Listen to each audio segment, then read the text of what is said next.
ಶ್ರೀ ಗುರು ಬಸವಲಿಂಗಾಯ ನಮಃ. ಸರ್ವರಿಗೂ ಭಕ್ತಿಪೂರ್ವಕ ಶರಣು ಶರಣಾರ್ಥಿಗಳು.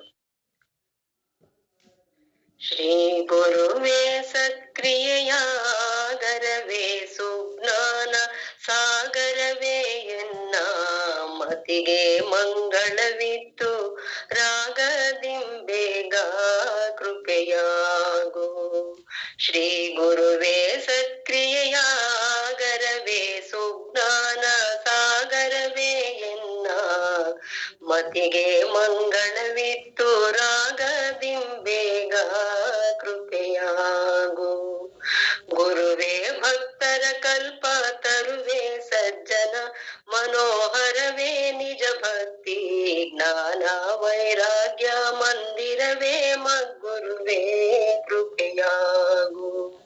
ಗುರುವೇ ಭಕ್ತರ ಕಲ್ಪ ತರುವೆ ಸಜ್ಜನ ಮನೋಹರವೇ ನಿಜ ಭಕ್ತಿ ಜ್ಞಾನ ವೈರಾಗ್ಯ ಮಂದಿರವೇ ಮದ್ಗುರುವೇ ಕೃಪೆಯಾಗು.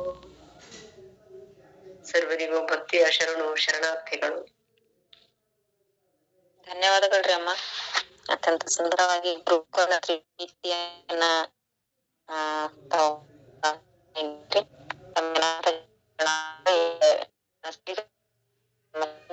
ಆರಂಭ ಮಾಡ್ಬೇಕು. ನಮ್ಮೆಲ್ಲರಿಗೆ ಒಂದು ವೇಳೆಯ ಬಂಧನ ಮತ್ತು ಆ ಚಿಂತನೆಯನ್ನ ಸಿಸ್ಟಮೆಟಿಕ್ ಆಗಿ ಅಥವಾ ನಮ್ಮ ಸಿದ್ದೇಶ್ವರ ಅಪ್ಪಾಜಿಯವರ ಒಂದು ಆ ಸಮಯ ಪ್ರಜ್ಞೆಯನ್ನ ಲಕ್ಷ್ಯದಲ್ಲಿಟ್ಕೊಂಡು ಅದನ್ನ ಪಾಲನೆ ಮಾಡೋರದಾರ. ಅದಕ್ಕೆ ನಾವೆಲ್ಲರೂ ತಮ್ಮ ತಮ್ಮ ಮೈಕ್ಗಳನ್ನ ಆಡಿಯೋಗಳನ್ನ ಬಂದಿಟ್ಟು ಈ ಚಿಂತನೆಯಲ್ಲಿ ಎಲ್ಲರೂ ಸಹಭಾಗಿ ಆಗ್ಬೇಕಂತ ಹೇಳಿ ಕೇಳ್ತಾ ಎಲ್ಲರಿಗೂ ಶರಣು ಶರಣಾರ್ಥಿಗಳು. ಸ್ವಾಗತ ಸುಸ್ವಾಗತ. ಶರಣಾರ್ಥಿಗಳ ಮತ್ತೆ ಅಜ್ಞಾನ ತಿಮಿರಾಂಧಸ್ಯ ಜ್ಞಾನಾಂಜನ ಶಲಾಕಯ ಚಕ್ಷುರ್ ಉನ್ಮಿಲಿತಮೇನ ತಸ್ಮೈ ಶ್ರೀ ಗುರುವೇ ನಮಃ. ಶ್ರೀ ಗುರುಂ ಪರಮಾನಂದಂ ವಂದೇ ಸ್ವಾನಂದ ವಿಗ್ರಹಂ ಯಶ ಸಾನ್ನಿಧ್ಯ ಮಾತ್ರೇನ ಚಿದಾನಂದಾಯತೆ ತನುಃ. ಓಂ ಶ್ರೀ ಗುರು ಬಸವಲಿಂಗಾಯ ನಮಃ. ಓಂ ಶ್ರೀ ಗುರು ಚನ್ನಬಸವೇಶ್ವರಾಯ ನಮಃ. ಓಂ ಶ್ರೀ ಗುರು ಪ್ರಭು ಸ್ವಾಮಿನೇ ನಮಃ. ಇಂತಿ ತ್ರಿಮೂರ್ತಿಗಳು ಮೊದಲಾದ 770 ಅಮರಗಣಗಳ ಅಸಂಖ್ಯಾತ ಶರಣರ ಶ್ರೀಪಾದ ಪದ್ಮಗಳಿಗೆ ಅನಂತ ಭಕ್ತಿಯ ಶರಣಾರ್ಥಿಗಳನ್ನ ಸಮರ್ಪಿಸಿ ಪ್ರಾತಸ್ಮರಣೀಯರಾಗಿರ್ತಕ್ಕಂತಹ ಪೂಜ್ಯರಾದ ಬಯಲಾರದ ಶ್ರೀ ಬಸವಲಿಂಗ ಶರಣರ ಶ್ರೀಪಾದಕ್ಕ ಅನಂತ ಭಕ್ತಿಯ ಶರಣಾರ್ಥಿಗಳನ್ನ ಹೇಳಿ ಗುರು ಕರುಣ ತ್ರಿವೇದಿಯನ್ನ ನಾವು ನೋಡಕತ್ತೇವೆ. ಅವರಿಂದ ರಚಿತವಾಗಿರ್ತಕ್ಕಂಥ ಗುರು ಕರ್ಣ ತ್ರಿವೇದಿ. ಈ ಗುರು ಕರ್ಣ ತ್ರಿವೇದಿಯ ಒಂದು ಸಾಮರ್ಥ್ಯ ಏನಪ್ಪಾ ಅಂತಂದ್ರೆ ಗುರುವಿನಿಂದ ಬಂದಂತ ಶಾಪ ವಿಮೋಚನಾ ಶಕ್ತಿಯನ್ನ ಹೊಂದಿದ. ಇದು ನಾವು ತಿಳಿಲಾರದು ಅಥವಾ ನಮ್ಮ ಅಜ್ಞಾನದಿಂದನೂ ಶ್ರೀ ಗುರುವಿನ ಮಹತ್ವವನ್ನ ಅರಿಯಲಾರ್ದ ಗುರುವಿಗೆ ಏನಾದ್ರೂ ಅಂದಿರ್ತೇವಿ ಮಾಡಿರ್ತೇವಿ.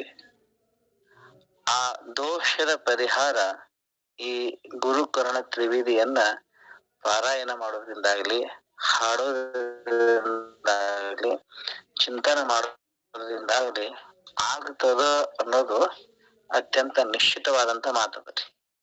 ಹಿಂಗಾಗಿ ಗುರುವಿನ ಕೃಪಾ ಪ್ರಸಾದಕ್ಕಾಗಿ ಶ್ರೀ ಮೈಲಾರದ ಶ್ರೀ ಬಸವಲಿಂಗ ಶರಣರಿಂದ ರಚಿತವಾಗಿರ್ತಕ್ಕಂಥ ಗುರು ಕರುಣ ತ್ರಿವೇದಿಯನ್ನ ನಾವು ಚಿಂತನ ಪ್ರಾರಂಭ ಮಾಡೇವಿ. ನಿನ್ನಿನ ದಿನ ನಾವು 1ನೇ ತ್ರಿವೇದಿಯನ್ನ ನೋಡಿ 2ನೇ ತ್ರಿವೇದಿಯ ಅರ್ಧ ಭಾಗವನ್ನು ನೋಡೇವಿ. ಇವತ್ತು ಕೇವಲ 2ನೇ ತ್ರಿವೇದಿಯನ್ನ ಮಾತ್ರ ನೋಡಾಡ್ತೀವಿ. 2ನೇ ತ್ರಿವೇದಿಯಲ್ಲಿ ಏನ್ ಹೇಳ್ತಾರ ಶರಣರು ಅಂತ ಕೇಳಿದ್ರ, ಗುರುವೇ ಭಕ್ತರ ಕಲ್ಪ ತರುವೆ ಸಜ್ಜನ ಮನೋಹರವೇ ನಿಜ ಭಕ್ತಿ ಜ್ಞಾನ ವೈರಾಗ್ಯ ಮಂದಿರವೇ ಮದ್ಗುರುವೇ ಕೃಪೆಯಾಗು. ಇನ್ನೊಂದು ಗುರುವಿನ ಲಕ್ಷಣ, ಗುರುವಿನ ಲಕ್ಷಣಗಳನ್ನ ಹೇಳ್ಕೊತ ಹೊಂಟದಿಲ್ಲ. ಒಂದೇ ತ್ರಿವಿಧಿಯಲ್ಲಿ ಗುರು ಅಂದ್ರೆ ಹೇಗಿರ್ತಾನೆ? ಸತ್ಕ್ರಿಯೆಯ ಆಗರಾಗಿರ್ತಾನ ಅಂತ ಹೇಳಿದ್ರು. ಸುಜ್ಞಾನದ ಸಾಗರನಿದ್ದಾನೆ ಅಂತ ಹೇಳ್ಯಾರ. ಎರಡು ಲಕ್ಷಣಗಳು ಗುರುವಿನಲ್ಲೇ ಕಂಡು ಬರುವ ಎರಡು ಪ್ರಮುಖ ಲಕ್ಷಣಗಳು.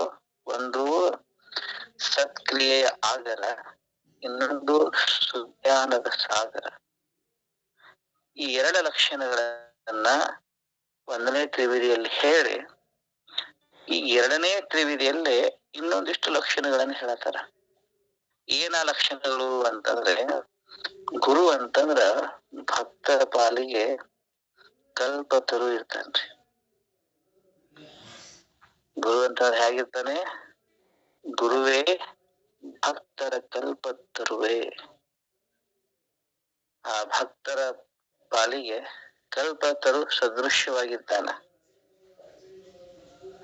ಗುರುವಿನಂತವ ನಮ್ ಬೆನ್ನಿಂದ ಇದ್ದ ಅಂತಂದ್ರೆ ಏನೆಲ್ಲ ಸಾಧ್ಯ ಅಂತ ಜ್ಞಾನೇಶ್ವರ ಮಹಾರಾಜರು ಹೇಳ್ಯಾರ. ಶ್ರೀ ಗುರು ಸಾರಿಕಾ ಅಸತಾ ಪಾಟೀರಾಕ. ಹೌದಿಲ್ರಿ? ಆ ಭಂಗವನ್ನ ನೋಡೇವಿ ಹಿಂದೊಂದ್ ದಿನ. ಹೌದಿಲ್ರಿ? ಅವನಿಗೆ ಅಸಾಧ್ಯ ಅನ್ನೋದೇ ಯಾವುದಿಲ್ಲ.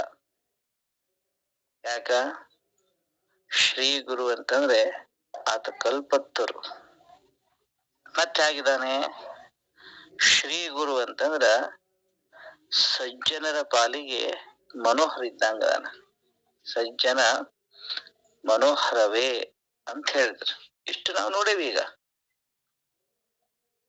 ಇನ್ನೊಂದು ಮಾತನ್ನ ಬಳಸ್ತಾರೆ ಗುರುವಿನ ಲಕ್ಷಣದಲ್ಲಿ.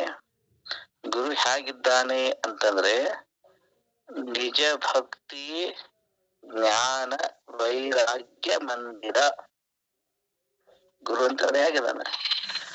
ಭಕ್ತಿ ಜ್ಞಾನ ವೈರಾಗ್ಯ ಮಂದಿರ. ಬರೇ ಭಕ್ತಿ ಜ್ಞಾನ ವೈರಾಗ್ಯ ಮಂದಿರ ಅಲ್ಲ, ನಿಜ ಭಕ್ತಿ, ನಿಜ ಜ್ಞಾನ, ನಿಜ ವೈರಾಗ್ಯ. ಇಲ್ಲಿ ಒಂದು ಪ್ರಶ್ನೆ ನಾನೇನು ಮಾಡಿದ್ದೆ. ಏನ ಪ್ರಶ್ನ ಅಂತ ಕೇಳಿದ್ರ, ನಿಜ ಭಕ್ತಿ ಅಂದ್ರೆ ಏನು? ನಿಜ ಜ್ಞಾನ ಅಂತಂದ್ರೆ ಏನು? ನಿಜ ವೈರಾಗ್ಯ ಅಂತಂದ್ರೆ ಏನು? ಅದರ ಸಾಕಾರ ಮಂದಿರ ಯಾರಪ್ಪ ಅಂದ್ರೆ ಶ್ರೀ ಗುರು. ಅದ್ರಲ್ಲಿ ಒಂದೊಂದ ನೋಡೋದರ. ಈಗ ಭಕ್ತಿ ಅಂತ ಎದಕ್ಕಂತಾರಪ್ಪ? ಸಾಮಾನ್ಯವಾಗಿ ಭಕ್ತಿ ಭಕ್ತಿ ಅಂತ ನಾವು ಕೇಳ್ತೇವೆ. ಭಕ್ತಿ ಅಂದ್ರೆ ಎದಕ್ಕಂತಾರ? ಭಕ್ತಿಯ ಲಕ್ಷಣ ಏನು? ಇದರ ಬಹಳ ಪ್ರಾಚೀನದಿಂದ ಬಂದಂತದ್ದು ಇದು ಭಕ್ತಿ ವ್ಯಾಖ್ಯಾನ. ಭಕ್ತಿಯನ್ನ ಕುರಿತು ಪ್ರಥಮದಲ್ಲೇ ವ್ಯಾಖ್ಯಾನ ಮಾಡಿದವರು ಮಹರ್ಷಿ ನಾರದರು. ಅವರು ಭಕ್ತಿಯ ಸೂತ್ರಗಳನ್ನ ರಚನೆ ಮಾಡ್ಯಾರ. ಅದು ಅತ್ಯಂತ ಪ್ರಸಿದ್ಧ ನಾರದ ಭಕ್ತಿ ಸೂತ್ರ ಅಂತೇಳಿ. ಇನ್ನೊಬ್ರು ಶಾಂಡಿಲ್ಯರು ಕೂಡ ಭಕ್ತಿಯ ಸೂತ್ರವನ್ನ ರಚನೆ ಮಾಡ್ಯಾರ. ನಾರದ ಭಕ್ತಿ ಸೂತ್ರ, ಶಾಂಡಿಲ್ಯ ಭಕ್ತಿ ಸೂತ್ರ ಅಂತದ. ಈ ಭಕ್ತಿಯನ್ನ ಕುರಿತು ಶ್ರೀಮದ್ ಭಾಗವತ್ ಮಹಾಪುರಾಣ, ಇಡೀ ಆ ಪುರಾಣ ಭಕ್ತಿಯ ಬಗ್ಗೆನೇ ವಿವರಣೆ ಕೊಡ್ತದೆ. ಭಕ್ತಿ ಜ್ಞಾನ ವೈರಾಗ್ಯದ ಬಗ್ಗೆ ಹೇಳ್ತದ್ರೆ. ಅಲ್ಲೇ ಭಕ್ತಿಯನ್ನು ಕುರಿತು ಒಂದೊಂದು ನೋಡೋಣ. ಈಗ ಸದ್ಯ ಭಕ್ತಿಯನ್ನು ಕುರಿತು ಹೇಳ್ಬೇಕಾದ್ರ ಭಕ್ತಿಯಲ್ಲೇ ಎರಡು ಪ್ರಕಾರ ಮಾಡ್ತದ. ಹಿಂದಿನವರು ಎಲ್ಲ ಹೇಳ್ತಾರೆ. ನಾನೀಗ ಭಕ್ತಿ ಅಂದ್ರೆ ಏನು, ನಿಜ ಭಕ್ತಿ ಅಂದ್ರೆ ಏನು ಅನ್ನೋದನ್ನ. ಭಕ್ತಿಯೊಳಗ ಎರಡು ಪ್ರಕಾರಗಳು. ಒಂದು ಸಾಧನ ರೂಪ ಭಕ್ತಿ, ಮತ್ತೊಂದು ಸಾಧ್ಯ ರೂಪ ಭಕ್ತಿ ಅಂತ. ಸಾಧನ ರೂಪ ಭಕ್ತಿ ಅವು 9 ವಿಧವಾಗಿದಾವ್ರಿ. ಸಾಧನ ರೂಪ ಭಕ್ತಿ ತಾವೆಲ್ಲ ಕೇಳಿರ್ತೀರಿ. ಅವಕ್ಕ ನವದಾ ಭಕ್ತಿ ಅಂತಾನು ಕೂಡ ಕರೀತಾರೆ. ನವಧ ಅಥವಾ ನವವಿಧ ಭಕ್ತಿ. ಇವು ಸಾಧನ. ಅವು ಯಾವುವು ಅಂತಂದ್ರ ಶ್ರವಣಂ, ಕೀರ್ತನಂ, ಸ್ಮರಣಂ, ಪಾದ ಸೇವನಂ, ಅರ್ಚನಂ, ವಂದನಂ, ದಾಸ್ಯಂ, ಸಖ್ಯಂ, ಆತ್ಮ ನಿವೇದನಂ ಅಂತ. ಹೌದ್ರಿ? ಇವು ಯಾವ ಸಾಧನ ರೂಪ ಭಕ್ತಿಗಳಿವು. ಸಾಧನ ಇವುಗಳನ್ನ ಸಾಧಿಸ್ಬೇಕು. ಹಾಗಂದ್ರೆ ಏನು ಅಂತ ಕೇಳಿದ್ರ, ಎಲ್ಲರಿಗೂ ಗೊತ್ತದರಿ ಇದು ನವದಾ ಭಕ್ತಿಯಲ್ಲೇ. ಶ್ರವಣಂ ಶ್ರವಣಂ ಅಂತಂದ್ರ ಶಿವನ ಕಥಾಗೋಷ್ಠಿಗೆ ಕಿವಿಗೊಡುವ. ನಿಜಗುಂಡ ಹೇಳ್ಯಾರ, ಶಿವನ ಕಥಾಗೋಷ್ಠಿಗೆ ಕಿವಿಗೊಡುವ ಅಂತಂದ್ರ ಆತ್ಮ ಸಾಕ್ಷಾತ್ಕಾರವನ್ನ ಮಾಡ್ಕೊಂಡಿರ್ತಕ್ಕಂತ ಮಹಾನುಭಾವಿಗಳು ಆ ಭಗವತ್ ತತ್ವವನ್ನ ಕುರಿತು ಹೇಳಾಕತ್ತಿದ್ದಂತಂದ್ರೆ ಅದನ್ನ ಅತ್ಯಂತ ಶ್ರದ್ಧೆಯಿಂದ ಕೇಳಬೇಕು. ಸಾಧನ ಸಹಿತ ಅಂತ ಹೇಳ್ತಾರ. ಹೆಂಗ್ ಕೇಳ್ಬೇಕು? ಸಾಧನ ಸಹಿತ ನಿರಂತರ ಶ್ರವಣ ಮಾಡ್ಬೇಕು, ಕೇಳ್ಬೇಕು. ಇದಕ್ಕೆ ಶ್ರವಣಾ ಭಕ್ತಿ ಅಂತ ಕರೀತಾರೆ. ಹಳೆ ಕಾಲದಲ್ಲೇ ಪರೀಕ್ಷಿತ ರಾಜ ಅಂತಿದ್ದ, ಆತ ಶ್ರವಣ ಭಕ್ತಿಯನ್ನ ಮಾಡಿದ್ರಿ. ಶ್ರವಣ ಭಕ್ತಿಯನ್ನ ಮಾಡಿ 7 ದಿವಸದೊಳಗ, ಕೇವಲ 7 ದಿವಸನೊಳಗ ಮೃತ್ಯು ಇರ್ತದ ಒಂದು. ಆದ್ರೂ 7 ದಿವಸನ್ಯಾಗ ಆತ ಭಗವತ್ ತತ್ವವನ್ನು ಕೇಳಿ ಜೀವ ಮುಕ್ತಿಯನ್ನ ಹೊಂದಿದ ಅಂತ ಕಥೆ ಬರ್ತದ ಭಾಗವತಲ್ಲಿ. ವ್ಯಾಸ ಭಗವಾನರ ಮಗ ಶುಕ ಮಹಾರಾಜರಿಂದ, ಶುಕ ಮಹಾಮುನಿಗಳಿಂದ ಭಾಗವತ್ ಮಹಾಪುರಾಣವನ್ನ ಕೇಳ್ತಾನಂತ. ಕೇಳಿ ಮುಕ್ತನಾಗ್ತಾನ. ಇದು ಶ್ರವಣ ಭಕ್ತಿ. ಎರಡನೇದು ಕೀರ್ತನ ಭಕ್ತಿ ಅಂತಂದ್ರ ಶಿವನಂ ಪೊಗಳೇ ರಸನೆ ಗುಡಿ ಇಡುವ ಅಂತ ಹೇಳ್ಯಾರ. ಅಂದ್ರ ಆ ಶಿವನ ಮಹಿಮೆಯನ್ನ ಅನನ್ಯ ಭಾವದಿಂದ ಸ್ತುತಿಸೋದು. ಇದಕ್ಕೆ ಕೀರ್ತನ ಭಕ್ತಿ ಅಂತ ಕರೀತಾರೆ. ಇದನ್ನ ನಾರದ ಮಹರ್ಷಿಗಳು ಮಾಡ್ಯಾರ ಹಿಂದ. ಸ್ಮರಣ ಭಕ್ತಿ ಅಂತಂದ್ರ ಶಿವಮೂರ್ತಿಗಳನ್ನ ನೆನೆಯುತ್ತಿರ್ಪ. ಅಂದ್ರ ಸ್ಮರಣ ಮಾಡೋದು. ಇದನ್ನ ಯಾರು ಮಾಡಿದ್ರು? ಹಿಂದಿನ ಕಾಲದಲ್ಲೇ ಪ್ರಹ್ಲಾದ ಮಾಡ್ಯಾನ. ಅದಾದ ನಂತರ ಪಾದ ಸೇವನ ಭಕ್ತಿ ಅಂತದ.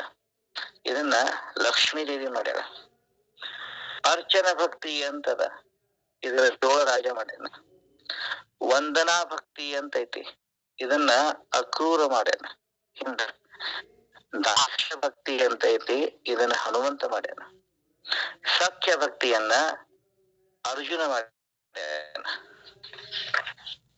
ಆ ನಂತರ ಆತ್ಮ ನಿವೇದನ ಭಕ್ತಿಯನ್ನ ಬಲಿ ಚಕ್ರವರ್ತಿ ಮಾಡ್ಯಾನ.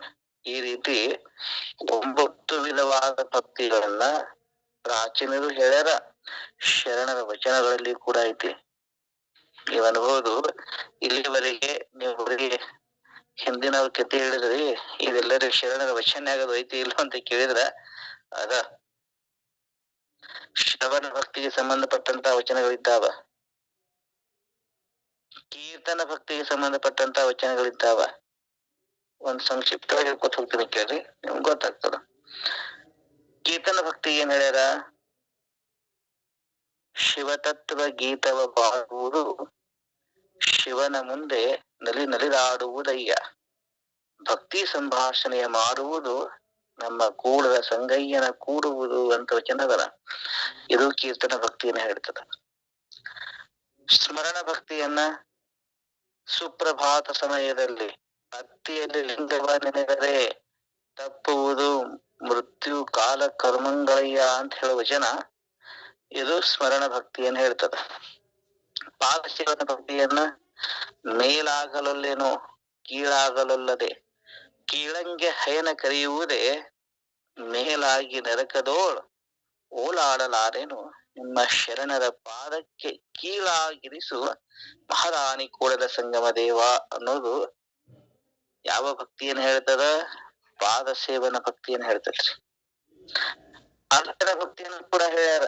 ಹೊತ್ತಾಳೆ ಎದ್ದು ಅಂಗವನೇ ಪತ್ರಿಯದಂತ ಹೊತ್ತು ಹೋಗದ ಮುನ್ನ ಪೂಜಿಸು ಲಿಂಗವ. ಹೊತ್ತು ಹೋದ ಬಳಿಕ ನಿಂದಾಡಬಲ್ಲರು.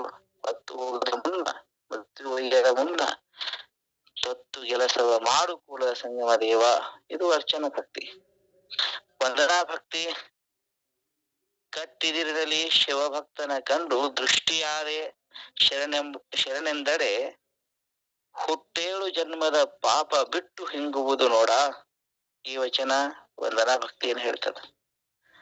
ಅಥವಾ ವಚನದಲ್ಲಿ ನಾಮ ಜೀವಾಮೃತ ಕುಡಿ ಅಂತದ. ಅದರಲ್ಲೇ ಕೂಡಲ ಸಂಗಮ ದೇವ ನಿಮ್ಮ ಚರಣ ಕಮಲದೊಳಗ ಆಣು ತುಂಬಿ ಅಂತ ಏನದಲ್ಲ, ಇದು ವಂದನಾ ಭಕ್ತಿ. ದಾಶ ಭಕ್ತಿ ಹೇಳ್ಯಾರ ಶರಣರು. ಆವನಾದರೇನು ಶ್ರೀ ಮಹಾದೇವನ ನೆನೆಯುವವನ ಬಾಯ ತಾಂಬೂಲ ಮೆಲುವೆ, ಬೀಳುಗಳೆಯ ಹೊದವೆ, ಪಾದರಕ್ಷೆಯ ಕಾಯ್ದು ಬದುಕುವೆ ಕೂಡಲ ಸಂಗಮ ದೇವ. ಇದು ದಾಶ ಭಕ್ತಿ. ಸಖ್ಯ ಭಕ್ತಿಯನ್ನು ಕೂಡ ಬಸವಣ್ಣವರು ಬಸವಣ್ಣವ್ರು ಹೇಳ್ತಾರ. ಆರಾದರೂ ನಿಮ್ಮ ನೆನೆವರಯ್ಯ, ನಾ ನಿಮ್ಮ ನೆನೆಬವನಲ್ಲವಯ್ಯ. ಅದೇನು ಕಾರಣವೆಂದರೆ, ನೆನೆವ ಎನ್ನ ಮನ ನೀವಾದಿರಾಗಿ, ಆರಾದರೂ ನಿಮ್ಮ ಪೂಜಿಸುವವರಯ್ಯ ಅನ್ನೋ ವಚನದಲ್ಲ, ಇದು ಸಖ್ಯ ಭಕ್ತಿಯನ್ನು ಹೇಳ್ತದ. ಬಸವಣ್ಣವರು ಹೇಳ್ಯಾರ. ತೆರಹಿಲ್ಲದ ನಡೆ, ತೆರಹಿಲ್ಲದ ನುಡಿ, ತೆರಹಿಲ್ಲದ ಸಂಭಾಷಣೆಯ ಸುಖವು ಅಂತ ವಚನ ಬರುತ್ತಲ್ಲ, ಇದು ಸಖ್ಯ ಭಕ್ತಿ. ಆತ್ಮನಿವೇದನ ಭಕ್ತಿ ಬಗ್ಗೆನೂ ಕೂಡ ಹೇಳ್ಯಾರ ಶರಣರು.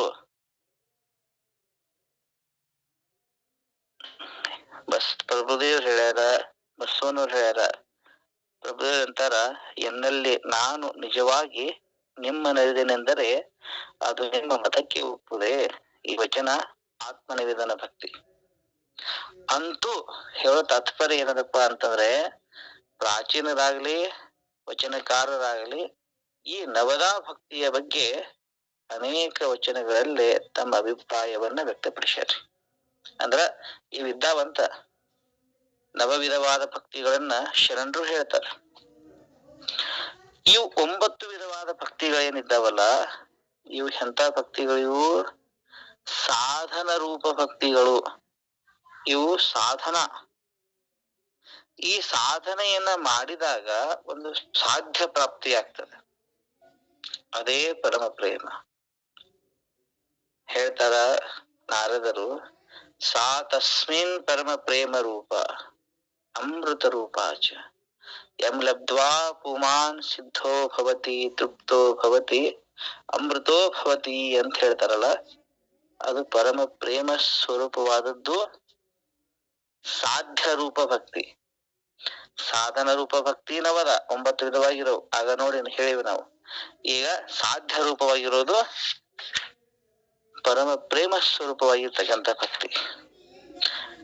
ಈ ಸಾಧ್ಯ ರೂಪ ಭಕ್ತಿ ಹೇಗಿರ್ತ ಅಂತಂದ್ರ, ಶಿವಯೋಗಿಗಳು ಹೇಳ್ತಾರೆ, ಆವ ಕಾಲದೋಳು ಪರಿಕಾವ ದೇಶದೋಳು ಬೇರಾವ ವಸ್ತುವಿನೋಳ್ ಒಡೆವೆರೆಯದ ಅತಿ ಮಮತೆ ತನ್ನ ಮೇಲಿರ್ಪಂತೆ ಗುರುದೇವತೆಯೋಳ್ ಅನುರಾಗವಿಹುದೇ ಭಕ್ತಿ ಅಂತಾರವ್ರು.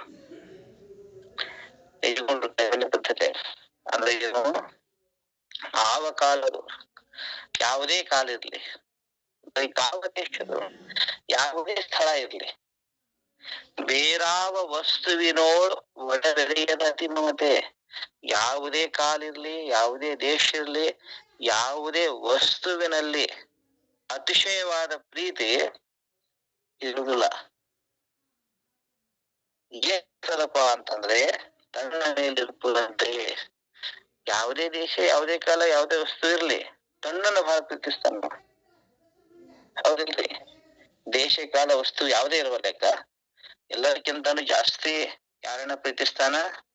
ತನ್ನನ್ನ ಪ್ರೀತಿಸ್ತಾನ.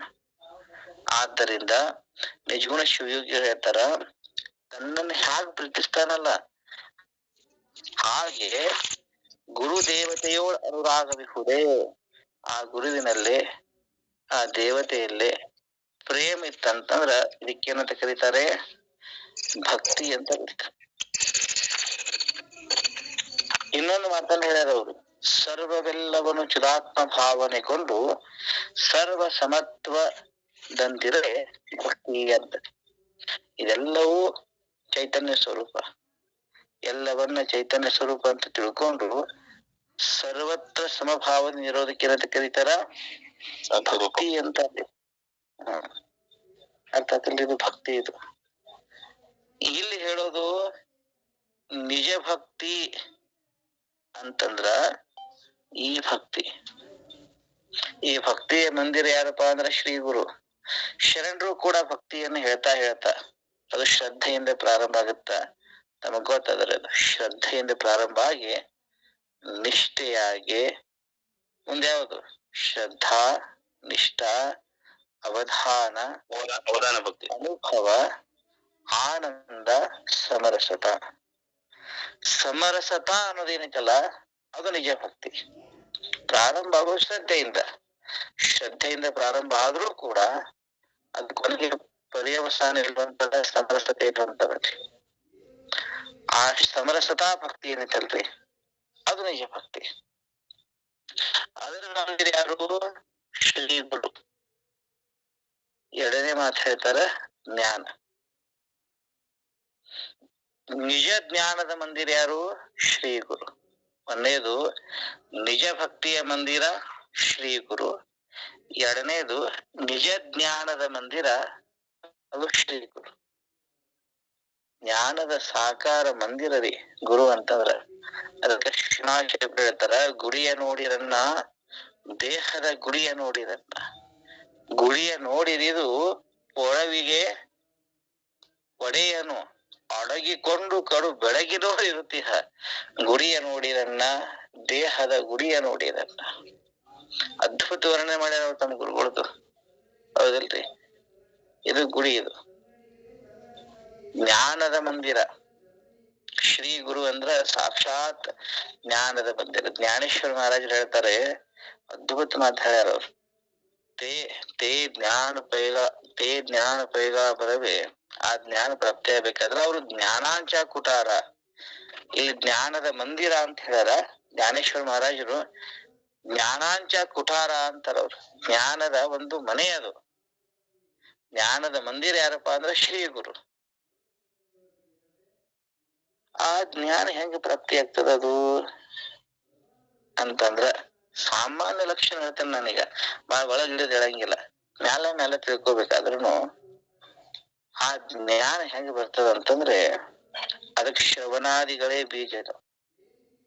ಜ್ಞಾನಕ್ಕೆ ಬೀಜ ಯಾವುದು? ಶ್ರವಣಾದಿಗಳೇ ಬೀಜ. ಆತ್ಮಹಂಕೃತಿ ವಿವರಣವದು ರೂಪು. ಮರಳಿ ಸಂಸ್ಕೃತಿಯ ನಿವಹ ಸಾಕ್ಷಿತ್ವವೇ ಕಾರ್ಯ ಎಂದು ಬಲ್ಲವರು ಭಾವಿಸುವುದು ಅರಿವಿಗೆ ನಿಜವೆಂದು ಜ್ಞಾನಿಗಳು ಹೇಳ್ತಾರೆ. ಹಿಂಗ ಜ್ಞಾನ ಅಂದ್ರೆ ಹಿಂಗಪ್ಪ ಅಂತ. ಜ್ಞಾನದ ಬೀಜ ಯಾವುದು? ಶ್ರವಣಾದಿಗಳೇ. ಶ್ರವಣ, ಮನನ, ನಿಧಿಧ್ಯಾಸನ ಇದು ಬೀಜ. ಜ್ಞಾನ ಬರ್ಬೇಕಾದ್ರ ನಾವು ಶ್ರವಣಾದಿಗಳನ್ನ ಮಾಡಿದ್ರ ಬರೇ ಬೀಜ ಹಾಕಿದ್ರಿ. ಅರ್ಥಲ್ರಿ? ಆತ್ಮಹಂಕೃತಿ ವಿವರಣವದು ರೂಪ. ಆತ್ಮಕ್ಕ ಮತ್ತು ಅಹಂಕಾರಕ್ಕ ಒಂದು ಗಂಟು ಬಿದ್ದದ, ತಪ್ತಾಯ ಪಿಂಡದಂತೆ ಅಂತ ಹೇಳ್ತಾರ. ಇದಕ್ಕೆ ಅನ್ಯೋನ್ಯಾಧ್ಯಾಸ ಅಂತನೂ ಕೂಡ ಕರೀತಾರ್ರಿ. ಅನ್ಯೋನ್ಯಾಧ್ಯಾಸ ಅಂತಂದ್ರೆ ಏನು? ಆತ್ಮದ ಧರ್ಮವನ್ನ ಅನಾತ್ಮದಲ್ಲೇ, ಅನಾತ್ಮದ ಧರ್ಮವನ್ನ ಆತ್ಮದಲ್ಲೇ ಹಿಂಗ ಹಾಕೋದಕ್ಕ ಅನ್ಯೋನ್ಯಾಧ್ಯಾಸ ಅಂತಾರ. ನಿರ್ವಿಕಲ್ಪ ಸಮಾಧಿಯಲ್ಲೇ, ನನ್ನ ಮಾತನ್ನ ಸರಿ ಅರ್ಥ ಮಾಡ್ಕೋರಿ. ಬರೀ ಶ್ರವಣ ಮನನ ನಿಧಿಧ್ಯಾಸನದಲ್ಲೆಲ್ಲ, ನಿರ್ವಿಕಲ್ಪ ಸಮಾಧಿಯಲ್ಲೇ ಆತ್ಮಕ್ಕ ಮತ್ತು ಅಹಂಕಾರಕ್ಕೆ ಬಿದ್ದಂತ ಗಂಟು ಬಿಸ್ತದ್ರಿ ನಿರ್ವಿಕಲ್ಪ ಸಮಾಧಿಯಲ್ಲಿ. ಅವಾಗ ಜ್ಞಾನದ ರೂಪದು. ಈಗ ನಾವು ಹೊಲದಾಗ ಒಂದು ಬೀಜ ಹಾಕಿದೀವಿ ಅಂತಂದ್ರ ಶ್ರವಣ ಮನನ ನಿಧಿಧ್ಯಾಸನ ಮಾಡೋದು ಬೀಜ ಹಾಕಿದಂಗ. ಅದು ಬೆಳೆದ ಒಂದು ರೂಪ ಬರ್ತದ. ಅದು ಬೆಳೆದ ಒಂದು ವೃಕ್ಷ ಆಗ್ತದೆ, ಗಿಡ ಆಗ್ತದ. ಹೌದಿಲ್ರಿ? ಅದು ರೂಪ. ಅದು ಆತ್ಮ ಮತ್ತು ಅಹಂಕಾರವನ್ನ ಬೇರ್ಪಡಿಸಿ ತಿಳ್ಕೊಳ್ಳೋದು ಅದು ರೂಪ. ಮರಳಿ ಸಂಸ್ಕೃತಿಯ ನಿವಹ ಸಾಕ್ಷಿತ್ವವೇ ಕಾರ್ಯ. ಜ್ಞಾನದ ಕಾರ್ಯ ಏನಪ್ಪ ಅಂದ್ರೆ ಎಲ್ಲಾ ಸಂಸಾರಕ್ಕ, ಅವಸ್ಥಾತ್ರಯಕ್ಕ ಏನಾಗ್ತಾರಂದ್ರ ಸಾಕ್ಷಿ ಆಗ್ತಾರೆ. ಇದು ಜ್ಞಾನದ ಕಾರ್ಯ. ಸದಾ ಸಾಕ್ಷಿತ್ವ ಸ್ಥಿತಿಯಲ್ಲಿರ್ತಕ್ಕಂತ ಗುರುದೇವರೇ ನೀವು ಜ್ಞಾನದ ಮಂದಿರಾಗಿರಿ ಅಂತ ಹೇಳ್ತಾರೆ. ಗುರು ಅಂತಂದ್ರ ಜ್ಞಾನದ ಮಂದಿರ. ಗುರು ಅಂತಂದ್ರ ವೈರಾಗ್ಯದ ಮಂದಿರ. ಮೂರು ಮಾತನ್ನ ಹೇಳ್ಯಾರಲ್ಲಿ. ಒಂದು ಮಂದಿರ, ಇದು ಜ್ಞಾನದ ಮಂದಿರ, ಮೂರನೇದು ವೈರಾಗ್ಯದ ಮಂದಿರ. ಅಂತೇಳಿ ವೈರಾಗ್ಯ ಅಂದ್ರ ಹಂಗಂದ್ರ ಏನು ಅಂತ ಕೇಳಿದ್ರ, ಅದು ಬರೋದ್ ಹೆಂಗ್ ಗೊತ್ತನ್ರಿ? ನಿಜಗುಣ ಶಿವಯೋಗಿಗಳು ಬಹಳ ಚಂದ ಬರ್ತಾರ ವೈರಾಗ್ಯದ ರೂಪ ಕಾರ್ಯ ಫಲವನ್ನ ಹೇಳ್ಬೇಕಾರ.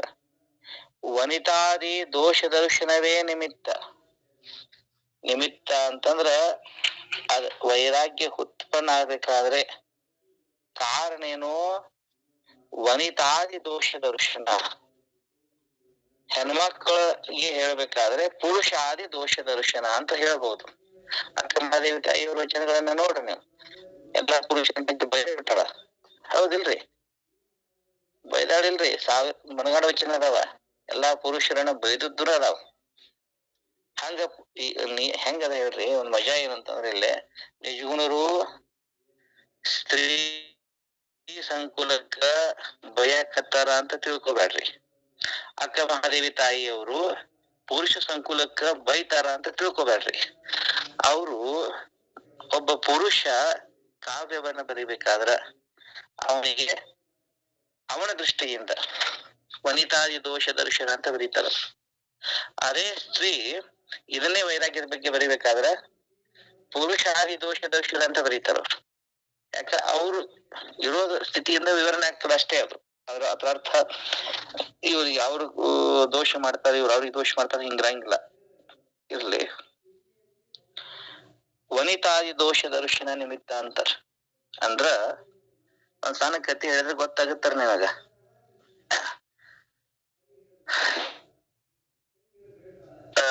ಪರಂಪರೆಯೊಳಗ ಒಬ್ಬ ಮಹಾನ್ ನಾಥ್ ಆಗ್ತಾರ್ರಿ. ಬಹಳ ದೊಡ್ಡ ರಾಜ ಇದ್ರ ಅವರು. ಭರ್ತೃಹರಿ ಅಂತ ಅವ್ರ ಹೆಸರ್ರಿ. ಬಹಳ ದೊಡ್ಡ ರಾಜ. ಅವನಿಗೆ ಅನೇಕ ಮಂದಿ ಹೆಂಡತಿಯರಿದ್ರಿ. ಆಗಿನ ಕಾಲಕ್ಕ ಬೇಕಾದಷ್ಟ ಮದುವೆ ಮಾಡ್ಕೊಳ್ಳುವಂತ ಅವಕಾಶ ರಾಜಮನೆತನಕ್ಕಿತ್ರಿ. ಅವ ಅನೇಕ ಮಂದಿನ ಲಗ್ನ ಆಗಿರ್ತಾನ. ಅದರಲ್ಲೇ ಅವನಿಗೆ ಅತ್ಯಂತ ಪ್ರಿಯ ಹೆಂಡತಿ ಯಾರಪ್ಪ ಅಂತಂದ್ರ ಕೊನೆಯದಕ್ಕೆ. ಬಹಳ ಪ್ರೀತಿ ಮಾಡ್ತಿರ್ತಾನ ಹೆಂಡತಿನ. ಆ ಊರಾಗ ಒಮ್ಮೆ ಗೋರಖ್ನಾಥರು ಬರ್ತಾರ್ರಿ. ಬಹಳ ದೊಡ್ಡ ಯೋಗಿ ಗೋರಖ್ನಾಥರು. ನಾಥ ಪಂಥದಲ್ಲಿಯೇ ಗೋರಖ್ನಾಥರಿಗೆ ಇನ್ನೊಂದ್ ಹೆಸರದ ಶಿವ ಗೋರಕ್ಷನಾಥ ಅಂತ ಕರೀತಾರ್ರಿ. ಅಂದ್ರ ಶಿವನ ಸ್ವರೂಪ ಆದಂತವ್ರು ಯಾರು? ಗೋರಖ್ನಾಥರು. ಅಲ್ಲಿ ಬರ್ತಾರ. ಭರ್ತೃಹರಿ ರಾಜ ಮಾಡ್ತಿರ್ತಾನ. ನೋಡ್ತಾರ ಅವ್ರು. ಬಹಳ ದೊಡ್ಡ ಯೋಗಿ ಆಗೋ ಲಕ್ಷಣ ಎಲ್ಲ ಅದಾವ ಇವನಲ್ಲಿ. ಇವ ಹೆಣ್ಣಿನ ಮೋಹದಾಗ ಬಿದ್ದು ಬಿಟ್ಟಾನ. ಈ ಮೋಹದಿಂದ ಇವನ್ ಹೊರಗ್ ತರಬೇಕಂತ ಹೇಳಿ ಗೋರಖ್ನಾಥರು ಏನ್ ಮಾಡ್ತಾರಪ್ಪ ಅಂದ್ರ ಒಂದ್ ಹಣ್ಣು ಕೊಡ್ತಾರ ಅವನಿಗೆ. ರಾಜ, ಈ ಹಣ್ಣು ತಗೋ. ಈ ಹಣ್ಣದ ಮಹಿಮಾ ಏನಂತಂದ್ರೆ, ಯಾರು ಈ ಹಣ್ಣನ್ನ ತಿಂತಾರ ಅವ್ರಿಗೆ ಎಂದೂ ಮುಪ್ಪು ಬರಂಗಿಲ್ಲ, ಅವ್ರಿಗೆ ಎಂದೂ ಅನಾರೋಗ್ಯ ಆಗಂಗಿಲ್ಲ, ಯಾವಾಗ್ಲೂ ಸ್ವಸ್ಥ ಇರ್ತಾರ ಅಂತ ಆ ಹಣ್ಣದ ಮಹಿಮಾ ಹೇಳ್ತಾರ ಅವ್ರು. ಅದನ್ನ ಕೊಟ್ಟು ಹೋಗ್ಬಿಡ್ತಾರೆ ಈ ಗೋರಖ್ನಾಥರು. ಭರ್ತೃಹರಿ ನೋಡ್ತಾನ, ಓ ಹಿಂಗೈತಿಪ್ಪ ಇದ್ರ ಮಹಿಮಾ, ಹಂಗಾರೆ ಇದನ್ನ ಯಾರಿಗ್ ಕೊಡೋದು? ಅವರು ರಾಜ ಕೊಟ್ಟು ಹೋಗ್ಯಾರ. ಭರ್ತೃಹರಿ ಏನ್ ಮಾಡ್ತಾನ, ಇದನ್ನ ಯಾರಿಗ್ ಕೊಡ್ಬೇಕಪ್ಪ ಅಂತ ಹೇಳಿ ವಿಚಾರ ಮಾಡ್ತಾನ್ರಿ. ವಿಚಾರ ಮಾಡಿ ತನ್ನ ಅತ್ಯಂತ ಪ್ರೀತಿಯ ಹೆಂಡತಿ, ಅಕ್ಕಿ ಆರೋಗ್ಯವಾಗಿರ್ಬೇಕು, ಅಕ್ಕಿ ಮುಪ್ಪ ಬರದೇ ಇರ್ಬೇಕು ಅಂತ ಹೇಳಿ ಆಕಿಗೆ ಕೊಡ್ತಾರ. ಕೊಟ್ಟು ಏನ್ ಹೇಳ್ತಾನಪ್ಪ ಅಂದ್ರ, ಒಬ್ಬರು ಯೋಗಿಗಳು ಈ ಹಣ್ಣು ಕೊಟ್ಟಾರ, ಇದನ್ನ ತಿನ್ನೋದ್ರಿಂದ ಆರೋಗ್ಯ ಪ್ರಾಪ್ತಿ ಆಗ್ತತಿ, ಮುಪ್ಪು ಬರಂಗಿಲ್ಲ. ಆಕಿ ಹ್ಞೂ ಅಂತಾಳ್ರಿ. ಆಕಿ ಇಡೀ ಒಬ್ಬ ರಾಜನೇ ಆಕೆಯನ್ನ ಅತ್ಯಂತ ಪ್ರೀತಿಸಿದ್ರ ಆಕೆಯ ಪ್ರೇಮ ಬೇರೆದನ್ನ ಇರ್ತದ. ಅವ ಯಾರಂತಂದ್ರ ಕುದುರೆ ಹೊಡೆಯುವಂತವ. ರಾಜಾನೇ ಪ್ರೀತಿ ಮಾಡತಾನ, ತನ್ನ ಸರ್ವಸ್ವವನ್ನು ಕೊಟ್ಟಾನ. ಆದ್ರ ಆಕೆ ಪ್ರೇಮ ಕುದುರೆ ಹೊಡೆಯವನ ಮೇಲೆ. ಆ ಕುದುರೆ ಹೊಡೆಯವನ್ ಕರೀತಾಳ ಆಕಿ. ರಾಜ ಕೊಟ್ಟಾನಂತ, ಒಬ್ಬ ಯೋಗಿ ರಾಜನಿಗೆ ಹಣ್ಣು ಕೊಟ್ಟಾನಂತ. ಈ ಹಣ್ಣದ ಮಹಿಮಾ ಹಿಂಗೈತಿ, ಇದನ್ನ ಯಾರು ತಿಂತಾರ ಅವ್ರ ಏನಾಗ್ತಾರ? ಆರೋಗ್ಯವಂತಿರ್ತಾರ, ಮುಪ್ಪಿರಂಗಿಲ್ಲ. ನನ್ನ ಅತ್ಯಂತ ಪ್ರೀತಿ ನೀನು, ನೀ ಆರೋಗ್ಯವಂತಿರ್ಬೇಕ. ನಿನಗ ಮುಪ್ಪಾಗದೇ ಇರ್ಲಿ, ಈ ಹಣ್ಣು ತಿನ್ನು ಅಂತ ಕೊಡ್ತಾನ್ರಿ. ರಾಣಿ ಕುದುರೆ ಅವನಿಗೆ ಕೊಡ್ತಾರ್ರಿ. ನೋಡ್ರಿ ಎಷ್ಟು ಮಜಾ ಅದ ಇದು. ಅವ ಏನ್ ಮಾಡ್ತಾನ ಗೊತ್ತೇನ್ರಿ, ಈಗ ರಾಣಿನ ಅವನ ಪ್ರೀತಿ ಮಾಡಕತ್ತಾಳ. ಆದ್ರ ಅವನ ಪ್ರೀತಿ ಆ ಊರೊಳಗ ಇರ್ತಕ್ಕಂತ ಒಬ್ಬ ವೇಶ್ಯಾಮೆ ಇರ್ತದ. ಆಕಿ ಅವ ಆ ಹಣ್ಣನ್ನು ತಗೊಂಡು ಬರ್ತಾನ, ಆ ವೇಶ್ಯನ ಕೈಯಾಗ ಕೊಡ್ತಾನ. ಆಕಿ ಹೇಳ್ತಾನ, ನಾನೇನ್ ಅತ್ಯಂತ ಪ್ರೀತಿ ಮಾಡ್ತೀನಿ. ಈ ಹಣ್ಣದ ಮಹಿಮಾ ಏನಪ್ಪಾ ಅಂತಂದ್ರೆ, ಇದನ್ನ ಯಾರು ತಿಂತಾರ ಅವರು ಮುಪ್ಪಾಗಂಗಿಲ್ಲ, ಸೌಂದರ್ಯ ಕೆಡಂಗಿಲ್ಲ, ಆರೋಗ್ಯವಾಗಿರ್ತಾರ. ಆಕೆ ವಿಚಾರ ಮಾಡ್ತಾಳ್ರಿ ಆ ಹಣ್ಣನ್ನ ಕೈ ಹಿಡ್ಕೊಂಡು, ನಾ ಹಿಂದಿಲ್ಲ ನಾಳೆ ಒಂದು ಸಾಯಕ್ಕೆ. ಈ ರಾಜ್ಯ ನಡೆಸುವಂತ ರಾಜ ಚಲೋ ಇರ್ಬೇಕು, ಅವ ಆರೋಗ್ಯವಂತ ಇರ್ಬೇಕು, ಅವ ಶಕ್ತಿಯುತವಾಗಿರ್ಬೇಕು. ಅಂದ್ರೆ ನಾವು ಪ್ರಜೆಗಳು ಚಲೋ ಇರ್ತೇವೆ ಅಂತ ಆ ಹಣ್ಣನ್ನು ತಗೊಂಡು ರಾಜ ಅಂತ ಕೊಡ್ತಾಳ. ರಾಜನ ಕೈ ಕೊಡ್ತಾಳ. ಈ ಹಣ್ಣು ತಿರ್ಗಾ ಆಡೆ ಬಂದ್ ಬಿಡ್ತ ಹಿಂಗ ಅಶ್ಮತ್ ರಾಜನ ಕಡೆ. ಅವ್ ಕೈಯ ಹಿಡಿತ, ಇದು ನಂದ ಹಣ್ಣ. ಅವಾಗ ಅವರು ಗೊತ್ತಾಗ್ಬಿಡುತ್ತ ಅವಂಗೆಲ್ಲ, ಈ ಹಣ್ಣು ಎಲ್ಲಿಂದ ಯಾರು ಕೊಟ್ರು, ಇವ ಕೊಟ್ಟಾನ. ಅವನ ಕೇಳಿ ಯಾರು ಕೊಟ್ರು, ಈ ಕೊಟ್ಟಾಳ. ಇಡೀ ಹಿಸ್ಟ್ರಿ ಗೊತ್ತಾಗ್ತದ. ರಾಜ್ಯವನ್ನು ಬಿಡ್ತಾರ ಅವರು, ಮಹಾಯೋಗಿ ಆಗ್ತಾರ. ಭರ್ತೃಹರಿಯ ನೀತಿ ಶತಕ ಅಂತ ಐತಿ, ಭರ್ತೃಹರಿಯ ವೈರಾಗ್ಯ ಶತಕ ಅಂತ ಐತಿ. ಬಹಳ ಅದ್ಭುತ ಕೃತಿಗಳವು. ನೀತಿ ಶತಕ, ವೈರಾಗ್ಯ ಶತಕ, ಅದನ್ನ ನೋಡ್ಬೇಕ್ರಿ. ಅದ್ಭುತ ಮಾತುಗಳನ್ನ ಬರೀತಾರ. ಮಹಾಯೋಗಿ ಆಗ್ತಾನ ಭರ್ತೃಹರಿ. ಕಾರಣೇನು ವೈರಾಗ್ಯಕ್ಕ?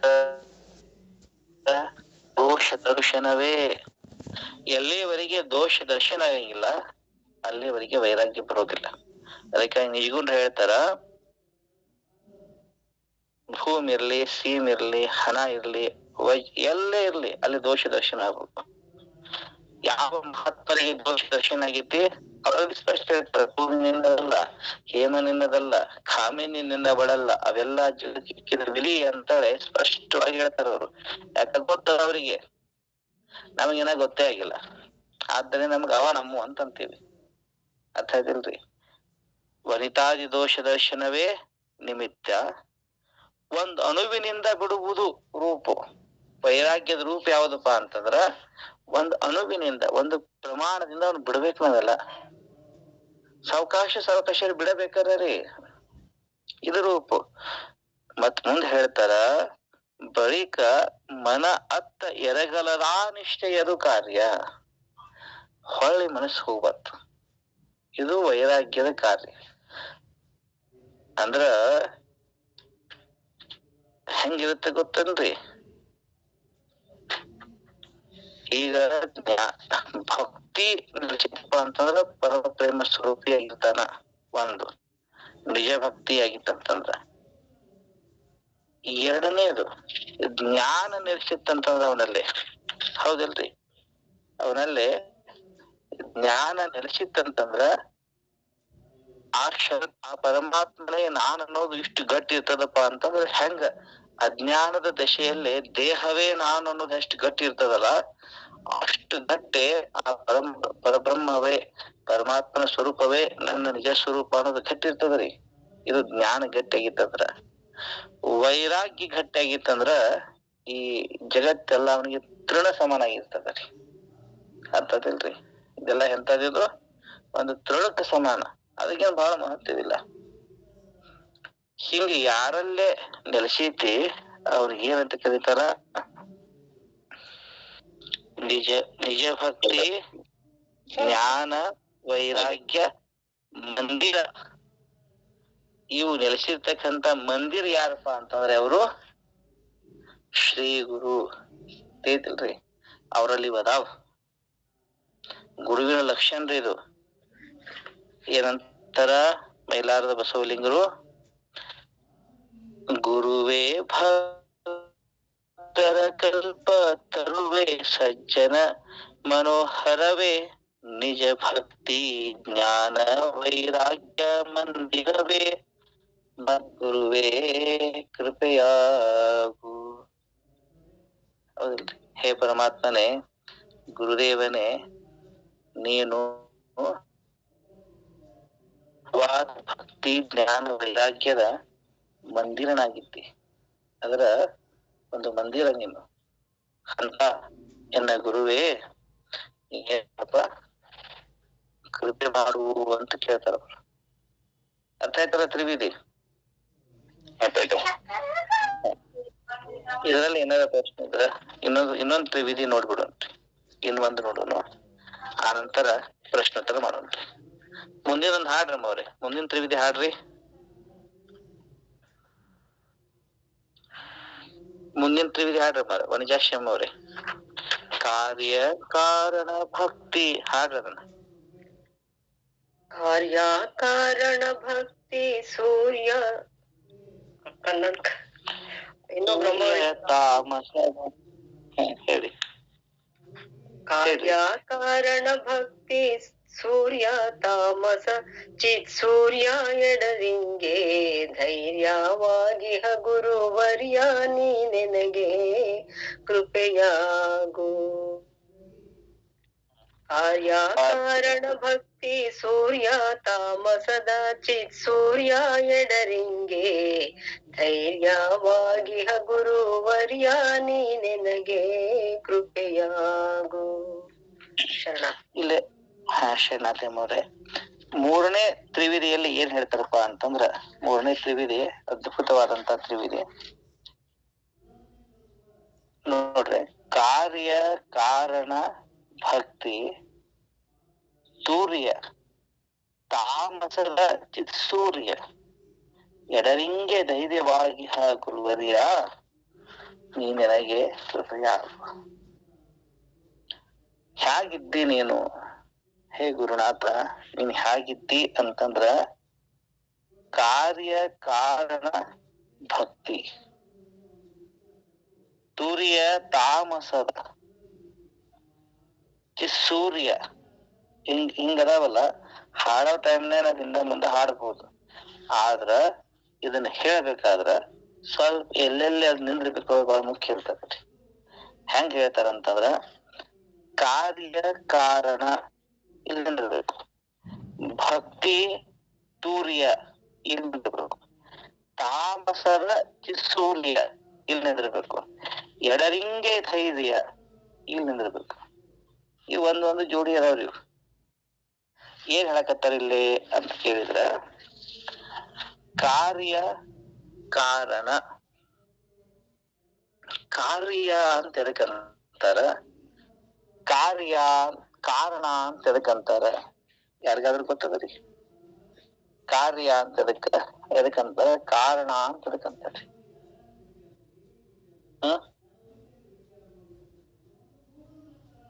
ಯಾರು ಒಬ್ರು ಹೇಳ್ರಿ.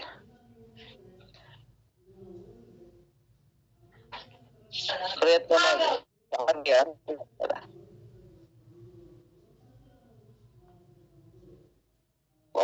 ಪ್ರಯತ್ನ ಮಾಡ್ರಿ. ಮೂಲ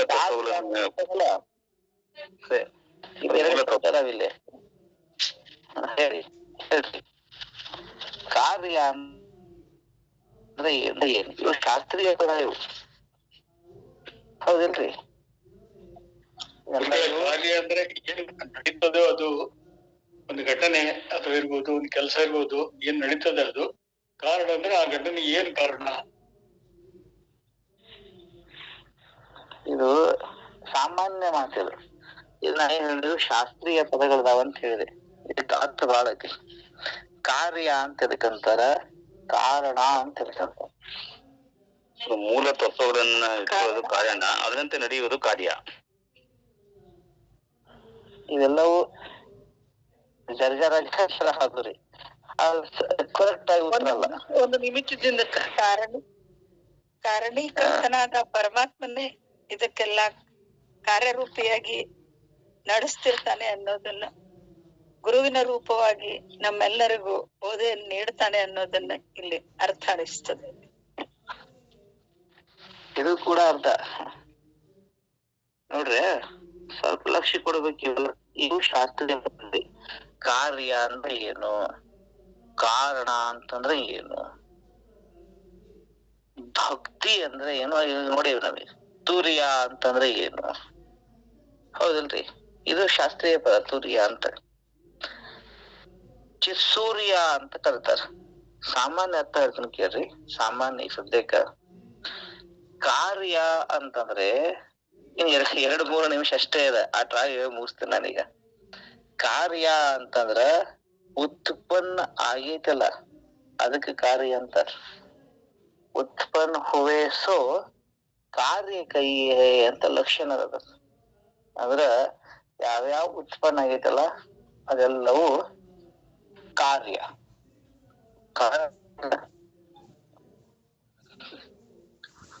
ಯಾವುದರಿಂದ ಹೊರ ಬರಕಲ್ಲ ಅದಕ್ಕೆ ಕಾರಣ ಅಂತಾರ.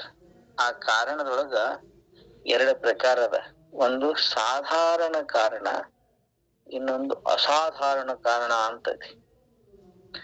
ಸಾಧಾರಣ ಕಾರಣ 9 ಅದಾವ. ನಮಗ್ ಗೊತ್ತಿರ್ಲಿ, ಯಾವುದೇ ಕಾರ್ಯ ಆಗ್ಬೇಕಾದ್ರೆ ಅವು ಬೇಕು.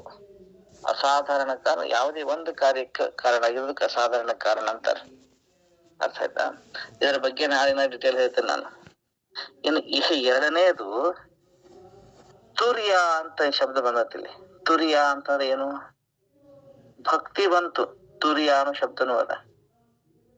ಅದರ ಅರ್ಥ ಏನು? ಸಾಮಾನ್ಯವಾಗಿ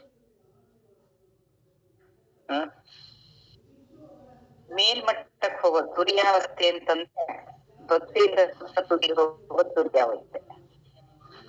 ಸಾಮಾನ್ಯ ಅರ್ಥ ಹೇಳ್ಬೇಕು. ಕೇಳ್ಬೇಡ್ರಿ. ಸ್ವಲ್ಪ ಏನಾರೇ ಅಂತ ಹೇಳಲ್ಲ ಹೇಳಿ. ತುರ್ಯ ಅಂತ ಇದಕ್ಕಂತಾರ.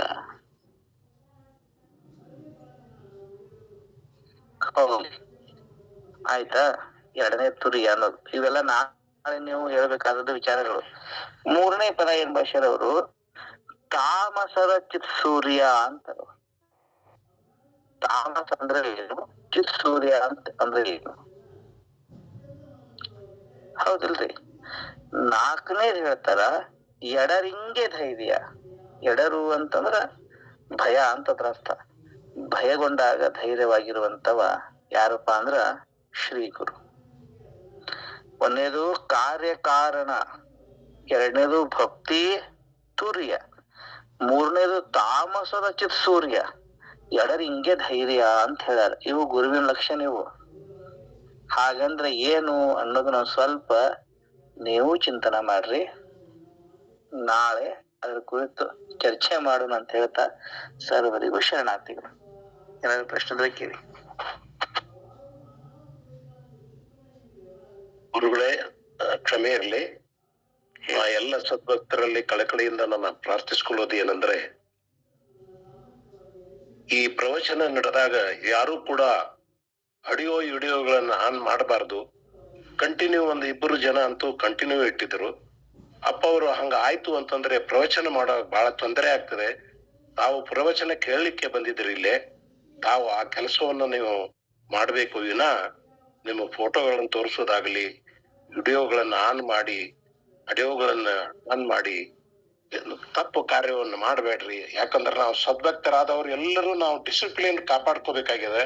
ಅಪ್ಪ ಅವರು ಬಹಳ ಚೆನ್ನಾಗಿ ಹೇಳ್ತಾ ಇದ್ದಾರೆ. ಅದನ್ನ ನೀವು ಕೇಳೋಣ ಅಂತ ತಿಳ್ಕೊಂಡು ತಮ್ಮೆಲ್ಲರ ಪಾದಗಳಲ್ಲಿ ನಾನು ದೀರ್ಘದಂಡ ನಮಸ್ಕಾರವನ್ನು ಅರ್ಪಿಸಿ 2 ಮಾತುಗಳನ್ನ ನಾನು ಮುಗಿಸ್ತೇನೆ. ಎಲ್ಲರಿಗೂ ಶರಣಾರ್ಥಿಗಳಪ್ಪವ್ರೆ, ದಯವಿಟ್ಟು ಹಿರಿಯರಾಗಿರ್ತಕ್ಕಂಥ ಮೈಲಾರಪ್ಪನವರು ಹೇಳೋದನ್ನ ನೋಡಿ. ಅವ್ರ ಹೆಸರು ಏನದ ಹೇಳ್ರಿ? ಮೈಲಾರಪ್ಪ ಅಂತದ. ಬರ್ದವ್ರು ಮೈಲಾರದ ಬಸವಲಿಂಗ ಶರಣರ. ಹಿಂಗಾಗಿ ಇದು ಅವ್ರದೇ ಆಜ್ಞೆ ಅಂತ ತಿಳ್ಕೊರಿ. ಯಾರ್ದು? ನಾವು ಗುರುವಿನ ಶಾಪ ವಿಮೋಚನೆ ಆಗೋ ಸಲುವಾಗಿ ಇದನ್ನ ಹೇಳಕತ್ತೇನೆ. ಈ ಗುರು ಕರುಣ ತ್ರಿವಿಧಿಯ ಫಲ ಏನು? ನಾವು ತಿಳಿಲಾರ್ದ ಏನಾರ ಗುರುವಿಗೆ ಅಂದಿರ್ತೇವಿ, ಮಾಡಿರ್ತೇವಿ, ಏನಾರ ಮಾಡಿರ್ತೇವಿ, ಅದ್ರ ತಿಳಿಲಾರ್ದ ಫಲ ಬಂದಿರ್ತಾವ. ಅದೆಲ್ಲಾ ಸರಿ ಆಗ್ಬೇಕಂತಂದ್ರೆ ಇದನ್ನ ಕೇಳ್ರಿ. ಯಾವುದು? ಗುರು ಕರುಣ ತ್ರಿವಿಧಿ. ಈ ಗುರು ಕರುಣ ತ್ರಿವಿಧಿಯನ್ನ ಸರಿಯಾಗಿ ನಾವು ಕೇಳೋದಾಗ್ಲಿ, ಹೇಳೋದಾಗ್ಲಿ, ಹಾಡೋದಾಗ್ಲಿ ಮಾಡಿದ್ರ ಶಾಪ ವಿಮೋಚನೆ ಆಕತಿ. ಇದಾದ್ರ ಫಲ ಐತಿ. ಅದಕ್ಕಾಗಿ ಶ್ರದ್ಧೆಯಿಂದ ಕೇಳ್ರಿ. ಏನಾರ ಪ್ರಶ್ನೆ ಇದ್ರೆ ಕೇಳ್ಬೋದು. ಶರಣಾರ್ಥಿ. ಧನ್ಯವಾದಗಳ್ರಿ ಶರಣಾರ್ಥಿ. ಅತ್ಯದ್ಭುತವಾದಂತ ಅಮೃತದ ಒಂದು ಸವಿದೂಟ ಈ ಗುರುಕರ್ಣ ತ್ರಿವಿಧಿಯ ಅನುಭವವನ್ನ ಮಾಡಿರ್ತಕ್ಕಂತ ಶರಣ ಶ್ರೀಧರ್ ಮೊರಾಳಣ್ಣವ್ರಿಗೆ ಅನಂತ ಭಕ್ತಿಯ ಶರಣಾರ್ಥಿಗಳು ಧನ್ಯವಾದಗಳನ್ನ ತಿಳಿಸ್ತಾ ಮತ್ತ ನಮ್ಮೆಲ್ಲರಿಗೆ ಸೂಚನೆಯನ್ನು ಕೊಟ್ಟಿರ್ತಕ್ಕಂತ ನಗೆಮಾರಿ ತಂದೆ ನಾಯಕರ ಅಪ್ಪಾಜಿ ಅವರಿಗೂ ಅನಂತ ಭಕ್ತಿಯ ಶರಣಾರ್ಥಿಗಳು. ಮೈಲಾರ ಶಿವಲಿಂಗ ಅವರ ಒಂದು ಗುರುಕರ್ಣ ತ್ರಿವೇದಿ ಏನೇ ಹೇಳಕತ್ತಾರಲ್ಲ, ಅವರೇ ಬಂದ್ ಅವ್ರ ಬಾಯಿಂದ ನುಡಿಸ್ಯಾರ ಅಂತ ಹೇಳಿ ತಿಳ್ಕೊರಿ ಅಂತ ಹೇಳಿ ಹೇಳದ್ರಲ್ಲ. ಎಷ್ಟು ಕಾಕತಾಳೀಯ. ಧನ್ಯವಾದಗಳು ಶರಣಾರ್ಥಿ ಎಲ್ಲರಿಗೂ. ಯಾರಾದ್ರೂ ಇವತ್ತಿನ ವಿಷಯದ ಕುರಿತು ಏನಾದ್ರು ತಮ್ಮ ಅನುಭವ ಹಂಚ್ಕೊಳ್ಳೋರಿದ್ರಿ ಅಥವಾ ಏನಾದ್ರು ಪ್ರಶ್ನೆಗಳನ್ನ ಕೇಳೋರಿದ್ರಿ ಅಂದ್ರ ಹ್ಯಾಂಡ್ ರೈಸ್ ಮಾಡಿ ತಮ್ಮ ಅಭಿಪ್ರಾಯಗಳನ್ನ ವ್ಯಕ್ತ ಮಾಡ್ಬೇಕು ಅಂತ ಹೇಳಿ ವಿನಂತಿ. ಹ್ಯಾಂಡ್ ರೈಸ್ ಮಾಡ್ರಿ, ಯಾರಿಗೆ ಮಾತನಾಡ್ಬೇಕಾಗಿರ್ತದ ಅವರು.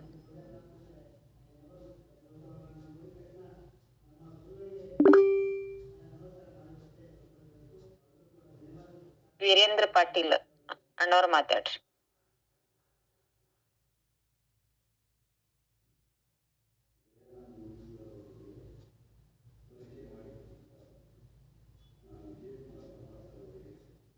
ತಪ್ಪಾಗಿ ಆಯ್ತು ಕಾಣಿಸ್ತದ್ರಿ, ಅವ್ರ ಲೆಫ್ಟೇ ಆಗ್ಬಿಟ್ರು. ವೀರೇಂದ್ರ ಪಾಟೀಲ್ ಅಣ್ಣವ್ರ ಮಾತಾಡ್ತೀರಿ? ಮಾತಾಡ್ರಿ, ಮೈಕ್ ಆನ್ ಮಾಡ್ಕೊಂಡ್ ಮಾತಾಡ್ರಿ.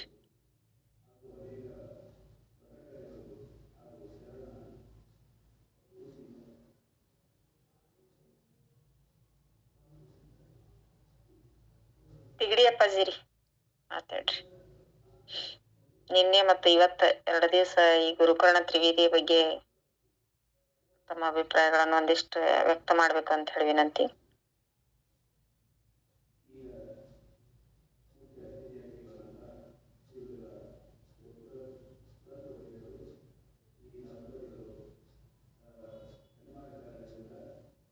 ಅಭಿಪ್ರಾಯ ಯಾರು ವ್ಯಕ್ತ ಮಾಡೋರಿದ್ರಿ ಅಂದ್ರ ಹೇಳ್ರಿ ಅಂತ ಹೇಳಿ ವಿನಂತಿ.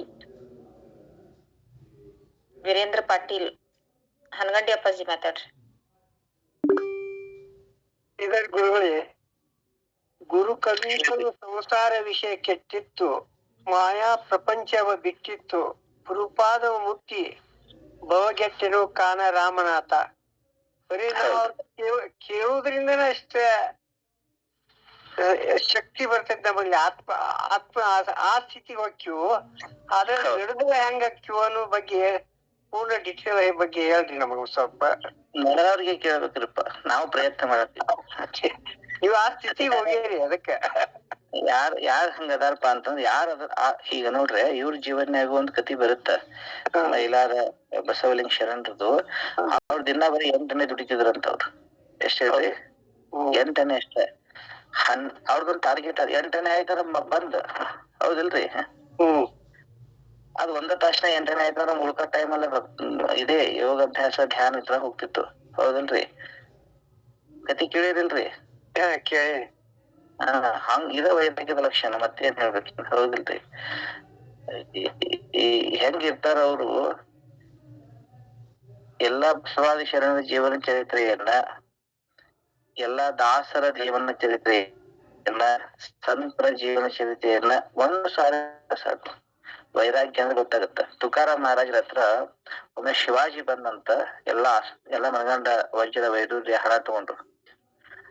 ರಾಜ ಬಂದ್ರಿ, ಪ್ರಸಿದ್ಧ ರಾಜ ಶಿವಾಜಿ.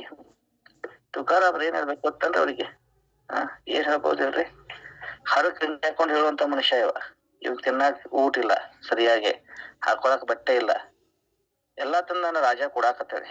ಅವ್ರ ಏನ್ ಹೇಳ್ತಾರೆ ಗೊತ್ತ? ರಾಜನ್ ತುಮ್ಚೆ ವಿತ್ತ ಧನ ಮಾಜೆ ಮೃತ್ಯು ಕೆಜಿ ಸಮಾನ್. ಹೇ ರಾಜ, ನಿನ್ನ ಬೆಳ್ಳಿ ಬಂಗಾರ ನನ್ನ ಮನಿ ಮುಂದಿನ ಮಣ್ಣಿನ ಸಮಾನ ಅಂತ ಹೇಳ್ತಾರ. ಇದಕ್ ವೈರಾಗ್ಯ ಅಂತಾರ್ರಿ,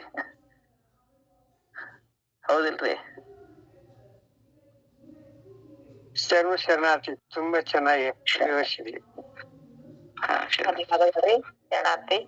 ಹನಗಂಡಿಯಪ್ಪ ಅವರಿಗೆ ಧನ್ಯವಾದಗಳು. ಈಗ ಗುರುಮೂರ್ತಿ ಅಣ್ಣವ್ರು ಮಾತಾಡ್ರಿ.